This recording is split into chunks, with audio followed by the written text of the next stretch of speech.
Merci, Monsieur le Président.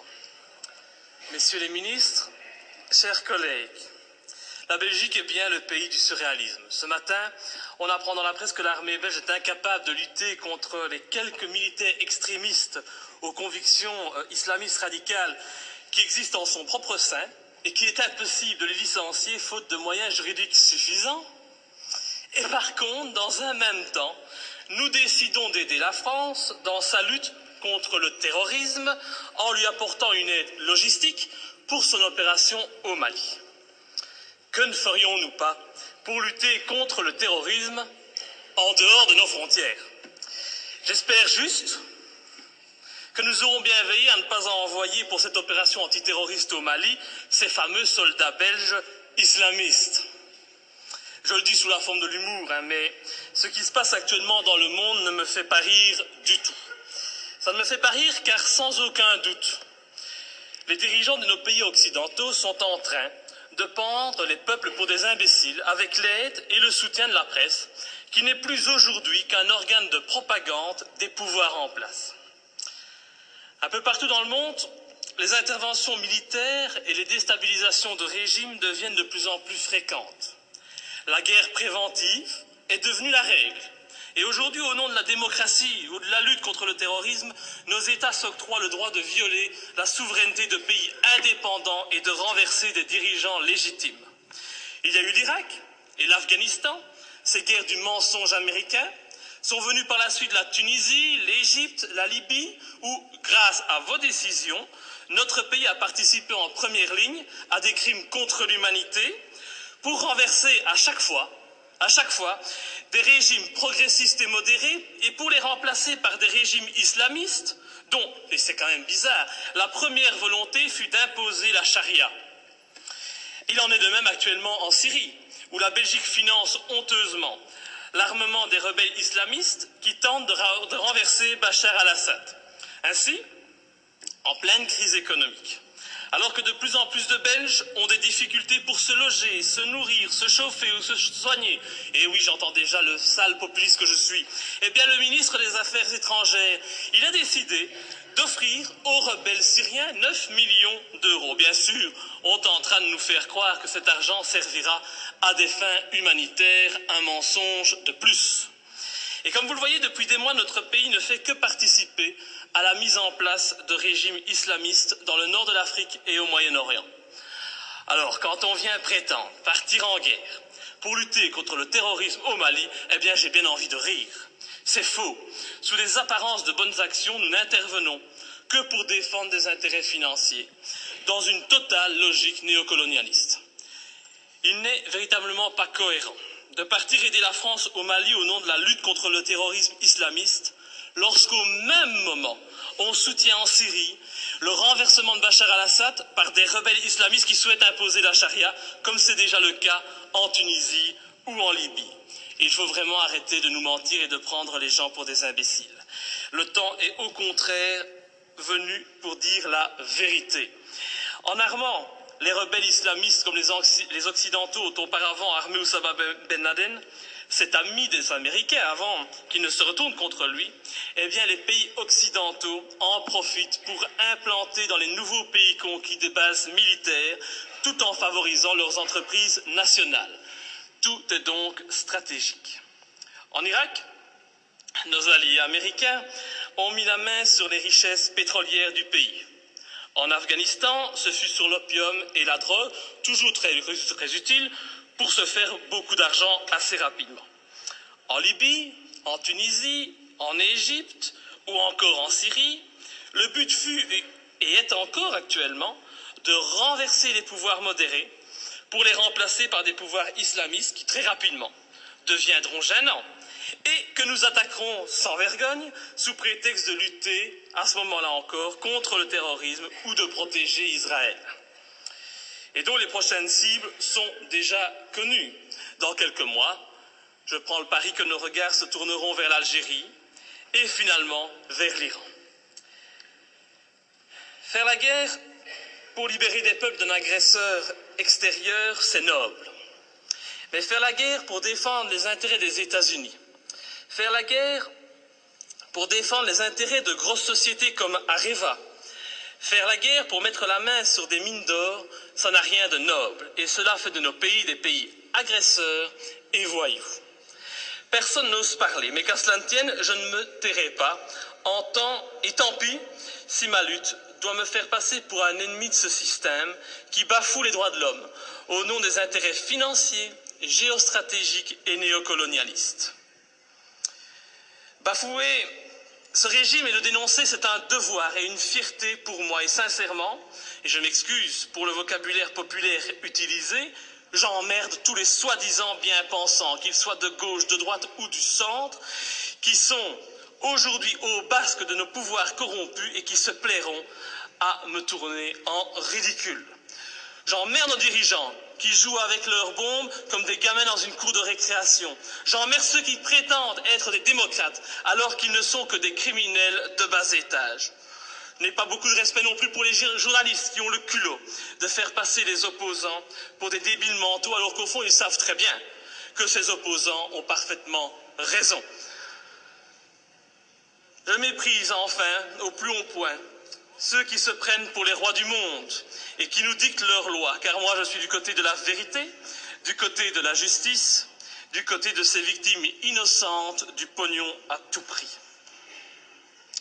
Et c'est pour cette raison que j'ai décidé de m'opposer clairement à cette résolution qui envoie notre pays soutenir la France dans son opération néocolonialiste. Depuis le début de l'opération française, le mensonge est organisé. On nous dit que la France ne fait que répondre à l'appel au secours d'un président malien. On en oublierait presque que ce président n'a aucune, mais aucune légitimité et qu'il a été mis en place pour assurer la transition suite au coup d'État de mars 2012. Qui a soutenu ce coup d'État? Qui en est à la base? Pour qui travaille ce président de transition? Voilà le premier mensonge. Le président français François Hollande ose prétendre mener cette guerre pour lutter contre les djihadistes qui menacent, ils menacent, rendez-vous compte, le territoire français et européen. Mais quel vilain mensonge! En reprenant cet argument officiel, tout en profitant pour effrayer la population, en augmentant le niveau de la menace terroriste, en mettant en œuvre le plan Vigipirate, nos dirigeants et les médias font preuve d'un culot inimaginable. Comment peut-on oser sortir un tel argument alors que la France et la Belgique n'ont pas hésité à armer et soutenir les djihadistes en Libye et que ces mêmes pays continuent actuellement à soutenir ces djihadistes en Syrie? Ces prétextes ne servent qu'à cacher des desseins stratégiques et économiques. Nos pays n'ont même plus peur de l'incohérence, car tout est fait pour la cacher. Mais l'incohérence est pourtant bien présente. Ce n'est pas demain que vous verrez un Malien venir commettre un attentat en Europe. Non, à moins qu'on en crée un subitement pour mieux justifier encore cette opération militaire. On a bien créé le 11 septembre pour justifier l'invasion, l'arrestation arbitraire, la torture et le massacre de populations innocentes. Alors créer un terrorisme malien, bon, ça ne doit pas être trop compliqué pour nos dirigeants sanguinaires. Un autre argument utilisé pour justifier ces derniers mois les opérations militaires, c'est la protection des droits de l'homme. Ah, cet argument est encore utilisé aujourd'hui pour justifier la guerre au Mali. Mais oui, nous devons agir, car sinon les méchants islamistes radicaux vont imposer la charia au Mali, lapider les femmes et couper les mains des voyous. Oh, c'est vrai que l'intention elle est noble, noble et salvatrice, c'est sûr. Mais pourquoi alors? Mais pourquoi, bon Dieu, nos pays ont-ils alors participé à l'accession au pouvoir en Tunisie et en Libye d'islamistes qui ont décidé d'appliquer cette charia dans ces pays qui étaient, il n'y a pas si longtemps de cela encore, modernes et progressistes? Je vous invite à demander aux jeunes Tunisiens qui sont à la base de la révolution de Tunisie s'ils sont heureux de leur situation actuelle. Tout cela, c'est de l'hypocrisie. L'objectif de cette guerre au Mali est très clair. Et puisqu'on n'en parle pas, je vais en parler. L'objectif, c'est de lutter contre la Chine et permettre à notre allié américain de maintenir sa présence en Afrique et au Moyen-Orient. C'est cela qui guide ces opérations néocolonialistes. Et vous verrez, quand l'opération militaire sera terminée, la France conservera bien entendu des bases militaires au Mali. Ces bases serviront aussi aux Américains et en même temps, parce que ça se passe toujours comme ça, des sociétés occidentales mettront la main sur des contrats juteux qui priveront de nouveau les pays recolonisés de leurs richesses et de leurs matières premières.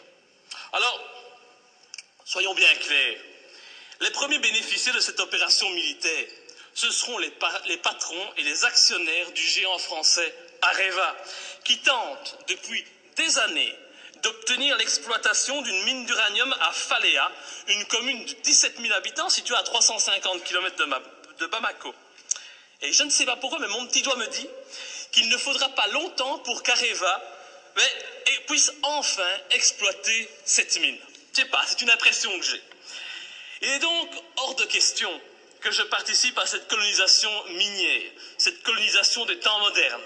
Et pour ceux qui doutent de mes arguments, je les invite sincèrement à se renseigner sur les richesses du Mali. Le Mali est un grand producteur d'or, mais depuis peu, il a été désigné, comme étant un pays qui offre un environnement de classe mondiale pour l'exploitation d'uranium. Mais comme c'est bizarre, un pas de plus vers une guerre contre l'Iran, c'est une évidence. Pour toutes ces raisons, et afin de ne pas tomber dans les pièges du mensonge que l'on nous tend, j'ai décidé de ne pas soutenir cette intervention au Mali. Je voterai donc contre. Et ce faisant, je fais preuve de cohérence, puisque je n'ai jamais soutenu par le passé nos interventions criminelles en Libye ou en Syrie, me profilant de la sorte comme le seul parlementaire de ce pays à défendre la non-ingérence et la lutte contre les intérêts obscurs. Je pense vraiment qu'il est grand temps de mettre un terme à notre participation à l'ONU ou à l'OTAN et de sortir de l'Union européenne si cette Europe, au lieu d'être un gage de paix, devient une arme d'attaque et de déstabilisation de pays souverains aux mains d'intérêts financiers et non plus humanistes. Enfin, je ne peux qu'encourager notre gouvernement à rappeler au président Hollande les obligations qui résultent de la Convention de Genève en matière de respect des prisonniers de guerre. J'ai en effet été outré d'entendre à la télévision, de la bouche du président français, que son intention était de détruire, je dis bien détruire, les terroristes islamistes. Alors je ne voudrais pas que la qualification utilisée pour nommer les opposants au régime malien, c'est toujours pratique aujourd'hui de parler de terroristes islamistes, soit utilisée pour contourner les obligations de tout État démocratique en matière de respect des droits des prisonniers de guerre. Nous attendons un tel respect de la patrie des droits de l'homme. Enfin, et pour terminer, permettez-moi de souligner la légèreté avec laquelle nous décidons de partir en guerre. Tout d'abord, le gouvernement agit sans la moindre autorisation du Parlement, il paraît qu'il en a le droit. Il envoie du matériel, des hommes au Mali. Le Parlement réagit par la suite, et quand il réagit, comme aujourd'hui, eh bien, cette institution n'est composée que d'un tiers de ses membres. Encore beaucoup moins si on parle des élus francophones. C'est donc une légèreté coupable qui ne m'étonne pas vraiment, venant d'un Parlement de toutous soumis aux diktats des partis politiques. Je vous remercie. Monsieur le ministre des Affaires étrangères.